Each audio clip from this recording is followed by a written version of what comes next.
Hey, how you doing? Welcome back to my channel. I don't know what that accent was, but I'm Cassie, and if you've watched my videos before you might know that I'm cabin crew. If not, then I've just told you, and that's gonna explain the title of this video. If you like terminology, you've come to the right place, because I'm about to get all terminological. I'm about to get wordy. Cabin crew wordy. So let's just get straight on into it. We're gonna start simple. We're gonna go with short haul. Short haul for us is Europe. It's gonna be short flights, maximum maybe 4 or 5 hours, and then you do the return back. So you know it's quite a long day if you're gonna do like a long flight, but it's short haul. Short haul is a short flight. Long haul. Long haul is, I mean, it's really self-explanatory. It's a long flight. So for us, that would be like America, Asia, Sydney, Africa.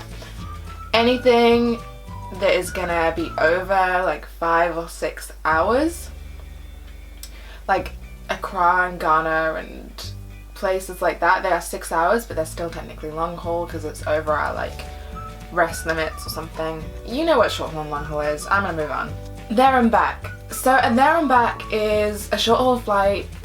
It's going to be somewhere in Europe where you do the flight out to the destination, and then they do the turnaround, which is where they clean the plane, and then we fly back. That's a there and back. So it's going to be somewhere like London to Paris, Paris to London, home in time for tea kind of thing. You know what I mean? A trip.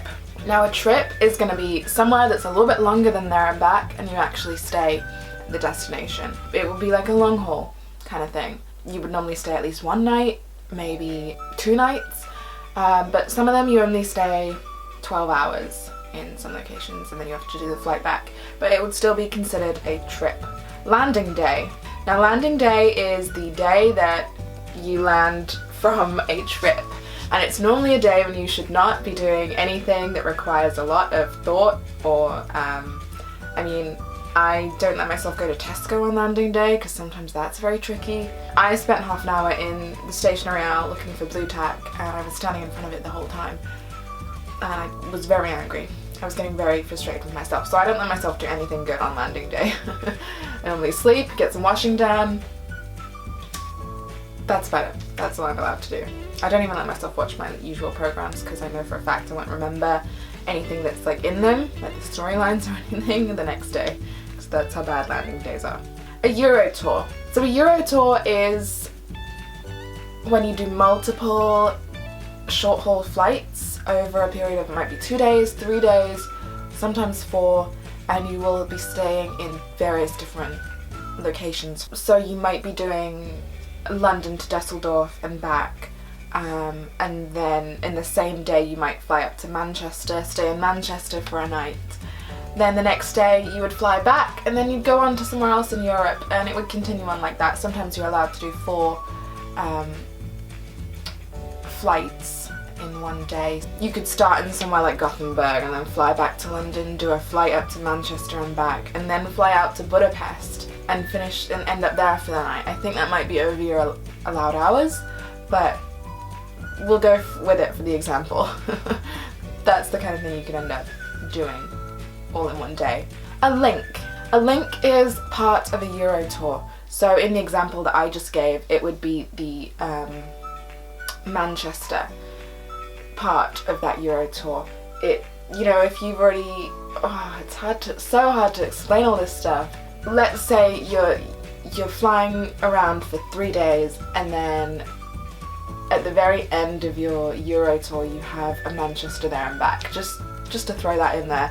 The Manchester there and back would be a link. A sector. Now a sector would be one flight out of the 2 on a there and back, or on a long haul flight. So it would be London to Dusseldorf. That's it. Dusseldorf to London would be a different sector altogether. Or you can have something like London to Philadelphia. That's one sector. Philadelphia to London, that's another sector. On short haul we can do 3 or 4 sectors a day. Which brings me to my next one, dirty double. Dirty double is when they give you 2 there and backs in one day, 4 sectors. And they're normally only short flights like Manchester, Aberdeen, Belfast, Paris, a Dusseldorf. Yeah, I think that's about it. They're hard work because they're so quick, and yes, it gets the day over with like a little bit quicker, but for me personally, all the up and down, it just doesn't work with my body. My body does not appreciate the end of the day, general feelings that it's having. Doesn't like it. A night stop. So a night stop is when you stop for the night in a location.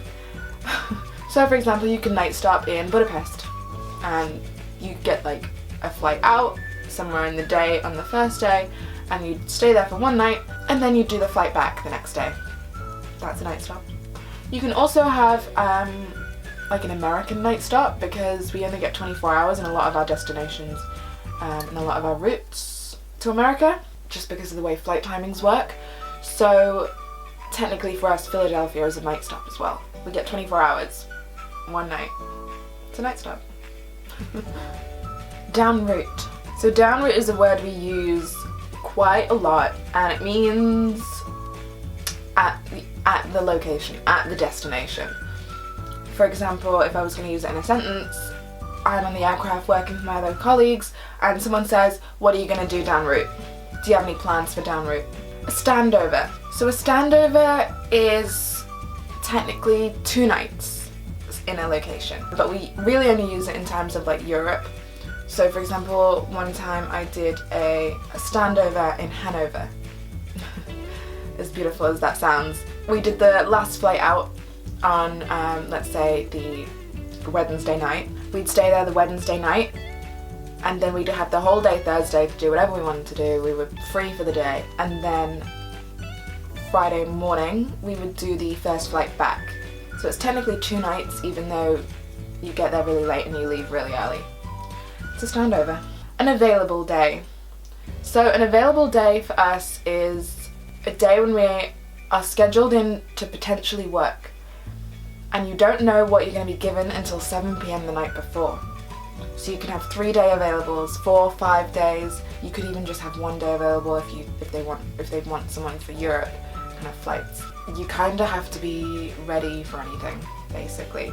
Non-up. So a non-up day is a day when you are non-operational. For example, if you were given 4-day available days, and for the first 3 days they gave you a Chicago.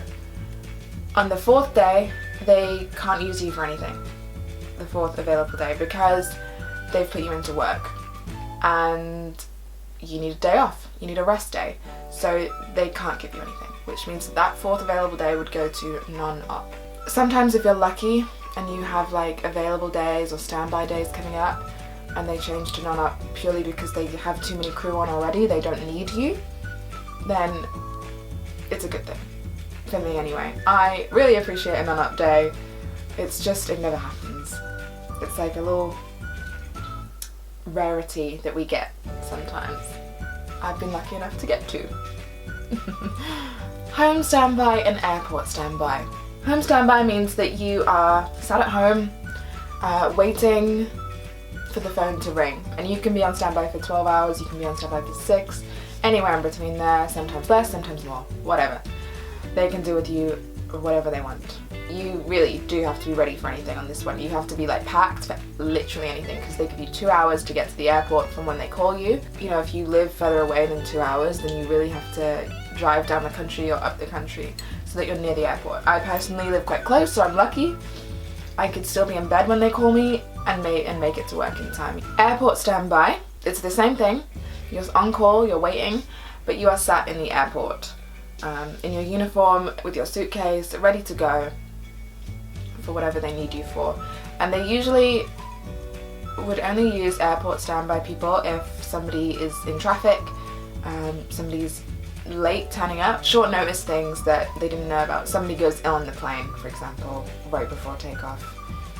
That's a rare thing that happens, but it does sometimes happen, and we are covered for it if that happens by having airport standby people waiting around. And home standby people would more likely be used if someone called in sick hours before their report, or if there was just a scheduling change potentially and various different reasons somebody got taken off a flight and they knew about it in advance.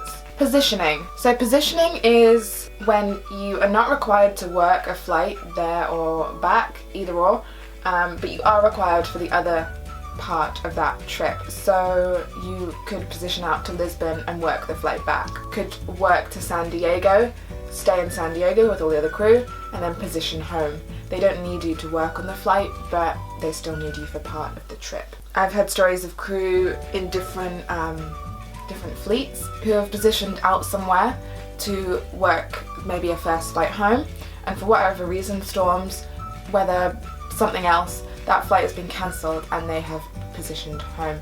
So they've had no work to do. They've had like a week down route just waiting for this flight to come home, and then it's cancelled and they have no work to do whatsoever. I mean, that's the dream, right? A jump seat. So a jump seat is the seat on which we sit on the plane. Crew use it, our families, if we take anyone with us and the plane is full. Our families can also use those seats if they really have to. I mean, I wouldn't want to for 14 hours because it's not comfortable, but needs must sometimes. Sometimes if we're on staff travel, like we can ask for a jump seat and we're more likely to get on the plane if it's full. Roster. A roster is our schedule, and we get this 10 days before the end of the month for the following month. So our rosters are going to be coming out in a couple of days actually. So a roster is going to be telling you what flight number you're on, who you're working with, what times your flight is going to be getting there and coming back, and what time you have to be at work, all of that jazz. And it's also going to be telling you standby days, days off, all of that, everything you need to know. Whether you're positioning, everything. It's like our Bible. Bidding. So bidding is how we ask for things on our rosters. So for example, for next month, I've asked for Houston because of the Super Bowl. I've also asked for Singapore, Sydney because I need the money desperately. Other than that, I haven't really asked for anything else. You can ask for days off, you can ask for, you don't have to ask for specific locations, you can ask for a number of days, like a trip. You can ask for, I only want 4 days plus. I want trips longer than 4 days. I want trips shorter than 3 days. I want report times that only begin after 12 p.m. You know, don't get out of bed for less than $10,000 kind of thing. It goes into that much detail. You just have to work the system to get what you want, basically. It's a tricky little system, but we figure it out. Staff travel. Now I mentioned this before, and it's the benefit that we get of our job. It's a fraction of the cost of a normal ticket, but you're only on standby for a staff travel ticket. So if the plane is full, you might not get on, unless you want to sit on a jump seat. And we're allowed 2 people on our staff travel, so for example right now I have my parents on there, and I have people begging me, not really begging, but asking to be on next so that we can go somewhere together. I haven't even used it yet, to be honest, because being on standby scares me. I like knowing when I'm going and when I'm going to be there and whether or not I'm going to get on the plane. Hotline. Now hotline is a similar thing. It's sometimes less money than a normal ticket, sometimes more, and we can buy a number of these tickets for anyone we like. It can be for ourselves, it can be for family, it can be for friends, whoever we want. I went to Milan for like £75 in the summer, for example, on Hotline, but your ticket is confirmed. The crew on board don't know that you're staff. A commuter. So I would say that a commuter is someone who has to travel down for standby days. They don't live close enough that they could get to the airport within 2 hours. Personally, that's what I would say a commuter is. So if you lived in Leeds, for example, like my old housemate, he lived with us for a while and then he decided he wanted to go home and commute from Leeds. You might live in Glasgow and you might have to fly down or get the train down for your flights, for your work. Some people live in Paris or Amsterdam. Some people live further afield than that. I worked with one guy who was part-time and he lived in South Africa, I think, for the most part, and then for his one month of work every few months, that's how part-time he was, he would come into London and stay in London for that period of time and then go back to South Africa again. I mean, that's the life, isn't it? The dream. Klingon. So I kind of covered this a little bit before, but Klingon is, if I was to go on a trip and I wanted to bring someone with me for the few days that I was there, they would be my Klingon. A lot of people don't like this term. It's a weird term to use for someone, for a person. It's like a companion, I guess. I'm going to finish off with 2 simple ones because some people still get confused when I say them. A galley is like our kitchen, and it's where all the crew work. It's where we have our trolleys, our canisters, all of our things that we need for the flight. Don't be afraid to go in there. We are very nice people. You can come in and talk to us if you want to. Check out what food we have in certain cabins. We have snacks in there for some cabins. Go and check it out. And if you catch me on a good day, sometimes I even explain to people like what everything's for. That's when I'm feeling particularly chatty. A galley lead. Now, as you can imagine, a galley lead is the person who is in charge of the galley, who's in charge of the crew within that cabin, taking control, pretty much. They're going to be cooking the meals, deciding what goes out when, helping customers with any issues mostly. They're just going to be guiding all of us when we have no idea what we're doing, hopefully. I think that's all of my words. There was a lot of words in there, but I think it was all of them. If there's any other words you want explained, drop them down in the comments. I occasionally think of like more words to put in this, and that's how this list got so long before I filmed it. And I'm sure I'll think of other words while I'm on my trips and my there and backs. I think that's all I've got to tell you guys. Can you tell I went to Hollywood recently? And I saw this and I was like, I need it in my life. I'm sorry, my housemate's not in today, so I'm feeling very like chatty. So this has been super fun. Thank you so much for watching my video, and I hope it's helped you guys out a little bit, because these kind of videos definitely helped me when I started this job. Your wish is my command. Siri, shut up. Siri's just joining in here like, I want to be heard. No, Siri, pipe down. Yeah, so I hope this video helped you guys out as much as it helped me when I started out, and if you want to see more cabin crew stuff, let me know. I'm trying to put together like some little travel thingies, but it's so difficult when we get down route. All we want to do is sleep and go out and explore and that kind of thing, but I'll try for you guys. And that's everything I've got to say. So I'm gonna go. I'll see you guys later. Bye.